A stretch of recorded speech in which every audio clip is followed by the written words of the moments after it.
El canibalismo ha sido descrito como una tradición de salvajes. Los grupos de nativos que practican el canibalismo son vistos como una especie de monstruos. Es visto como un acto de depravación extrema. Es una violación de uno de los tabúes más grandes, tratar al cuerpo de un ser humano como si fuera carne. Pero a pesar del estigma, muchas veces los humanos han optado por comerse a su propia especie. ¿Para sobrevivir? No teníamos otra opción. ¿Qué más podíamos hacer? ¿Nos moriríamos allí o intentábamos sobrevivir? ¿Para aterrorizar? Tenemos evidencia de que algunas personas eran descuartizadas mientras estaban vivas. Incluso para expresar amor. El acto de ingerir el cuerpo en un funeral era casi una promesa de una nueva relación transformada que se desarrollará en el futuro entre el muerto y quien le sobrevivía. La idea de que los humanos se coman a otros humanos siempre genera fuertes emociones. Es un loco. Está trastornado y deberían encerrarlo. Pero no somos tan inocentes como pensamos. Rastros de canibalismo están apareciendo por todo el mundo y esa nueva evidencia sugiere que hemos estado comiendo carne humana desde que nuestros primeros antepasados habitaban el planeta. Caníbales. Algunas de las historias de canibalismo más espeluznantes son relatadas por aquellos que se han encontrado cara a cara con la muerte y que sobrevivieron para narrar sus sorprendentes historias de fortaleza humana por haber enfrentado una decisión agonizante: comer carne humana o morir. A pesar de que en casi todas las culturas existe el tabú en contra de comer a otros seres humanos, en una situación extrema de ese tabú puede ser olvidado. Con frecuencia esa era la difícil decisión que debían tomar los marineros de vida aventurera en los grandes océanos. El 24 de octubre de 1765, el barco de carga estadounidense Peggy partió de las Islas Azores con una tripulación de 8 hombres hacia Nueva York. El barco contaba con suficientes provisiones para el viaje de 8 semanas. Pero las provisiones no bastarían, ya que la tripulación se enfrentó a una inesperada sucesión de eventos. Apenas 5 días luego de zarpar del puerto, una serie de voraces tormentas dejó al barco a la deriva al desmenuzar sus velas. La tripulación no podía navegar el barco y las provisiones muy pronto comenzaron a escasear. Los hombres del Peggy se encontraban en una situación desesperada. Ya tenían 4 semanas en mar abierto sin poder reabastecerse de provisiones. Las que tenían se les agotaron rápidamente y terminaron comiéndose el cuero de sus zapatos.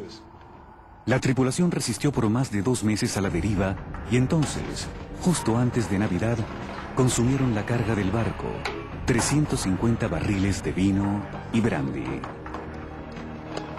Los hombres utilizaron el licor para tratar de soportar el hambre, pero luego de 2 semanas de beber desaforadamente, comenzaron a sospechar unos de los otros.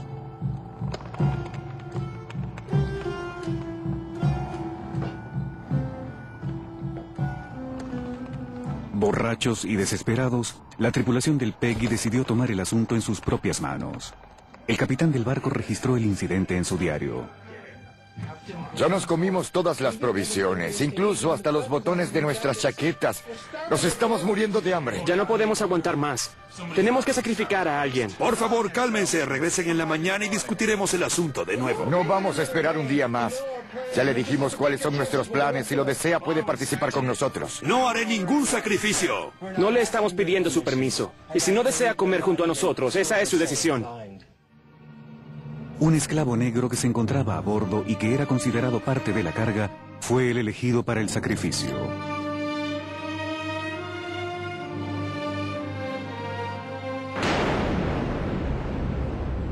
Horrorizado, el capitán Harrison se abstuvo de comer mientras el resto de la tripulación ingirió la carne del esclavo asesinado.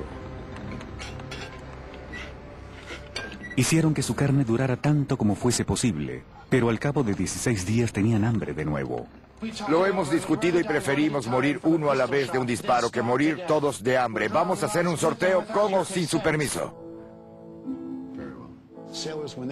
Los marineros que se alistaron para el largo viaje sabían de las precarias condiciones a las que se enfrentarían.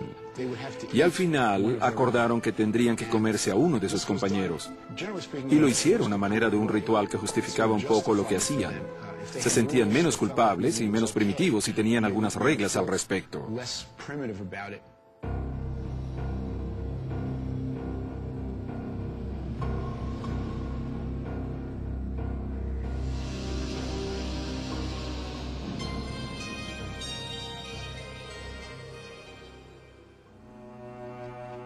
El hombre a quien le tocó la desdichada señal era David Flatt, uno de los hombres más experimentados del barco. Lo único que les pido es que me sacrifiquen tan rápido como lo hicieron con el esclavo. Dow, ¿deseas ser tú quien lo haga? Flatt era tan apreciado por el capitán y la tripulación que no se atrevieron a dispararle de inmediato como les rogó que lo hicieran.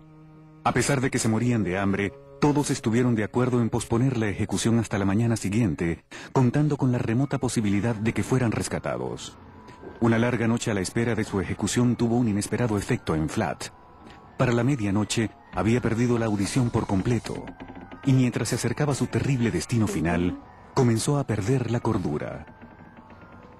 Para las 4 de la mañana se había vuelto completamente loco. Afortunadamente para el resto de la tripulación, el Peggy fue divisado a la mañana siguiente por otro barco y todos fueron rescatados. Pero Flatt nunca recuperó el sentido del oído ni la cordura. Luego de su rescate, los hombres del Peggy admitieron haber ingerido carne humana, pero no se consideraban a sí mismos caníbales, y la sociedad tampoco los señaló como tales. Docenas de otros sobrevivientes de naufragios estadounidenses y británicos, quienes se enfrentaron al mismo dilema, también fueron exculpados luego de su regreso a tierra firme. Esos actos fueron ignorados por la ley, ya que la gente que se muere de hambre tiene que hacer lo que sea para sobrevivir. Y era aceptable que se comieran a otro humano mientras lo hicieran de una manera apropiada, es decir, echándolo a la suerte. Pero generalmente los marineros aguantaban por tanto tiempo como les fuera posible antes de cometer el acto de canibalismo con uno de sus compañeros. Mientras más esperaban, más fácil era tomar la terrible decisión. Los expertos creen que la resistencia de la mente al tabú del canibalismo desaparece debido al estrés fisiológico de un cuerpo que experimenta hambre extrema. Cuando una persona comienza a sentir hambre porque no ingiere suficientes alimentos, su cuerpo emite una señal de que hace falta ingerirlos de nuevo. Esa señal es llamada hambre. Y eso significa que la sangre no está transportando suficiente energía a las células. Del hambre, el cuerpo recurre a sus propias fuentes para obtener la energía. Primero el cuerpo quema los carbohidratos o azúcares que proveen energía instantánea. Una vez que se acaban, el cuerpo consume sus reservas de grasa. Cuando éstas se agotan, la última fuente de energía son las proteínas del cuerpo. Cuando el cuerpo llega a ese extremo, puede utilizar las proteínas como alimento. El problema es que eso es como quemar tu propia casa para mantenerte caliente. Literalmente te estás consumiendo a ti mismo vivo. Pero situaciones desesperadas exigen medidas extremas. En el cuerpo humano la mayor fuente de proteínas son los tejidos musculares. El cuerpo comienza a consumirlos hasta el punto de que está débil, pero aún puede moverse. Si luego de todo eso no ingresa ningún alimento, el cuerpo comienza a desactivar órganos no esenciales para sobrevivir, como el hígado, el estómago y los intestinos. En ese momento el cuerpo entra en un estado de media marcha en la que se concentra en mantener al corazón, los pulmones y el cerebro funcionando. Y cuando llega al punto en que ni siquiera puede mantener esos órganos funcionando, al primero que desactiva es al cerebro. Es en ese momento que el canibalismo se vuelve una opción aceptable. La corteza cerebral es la parte del cerebro responsable de nuestros pensamientos refinados. Pensar en la belleza, en la ética, en el amor y en toda esa clase de emociones es una función de la corteza cerebral. Pero ninguna de esas emociones son esenciales para sobrevivir, por lo que el cuerpo desactiva la corteza cerebral. Y eso te deja con un cerebro mucho más primitivo, un cerebro que es casi como el de un reptil, al que solo le interesa sobrevivir. La ética desaparece por completo, y eso hace que sea más fácil hacer lo que sea para sobrevivir. Eso incluye quizá comerse a otro ser humano. Y a ese punto exactamente fue al que llegó la tripulación del Peggy luego de 2 meses de hambruna. Su conducta ética prácticamente desapareció de su cerebro, por lo que se comportaban más como animales primitivos. Y la ingesta de alcohol rápidamente los llevó a ese extremo. 80 años luego del rescate del Peggy,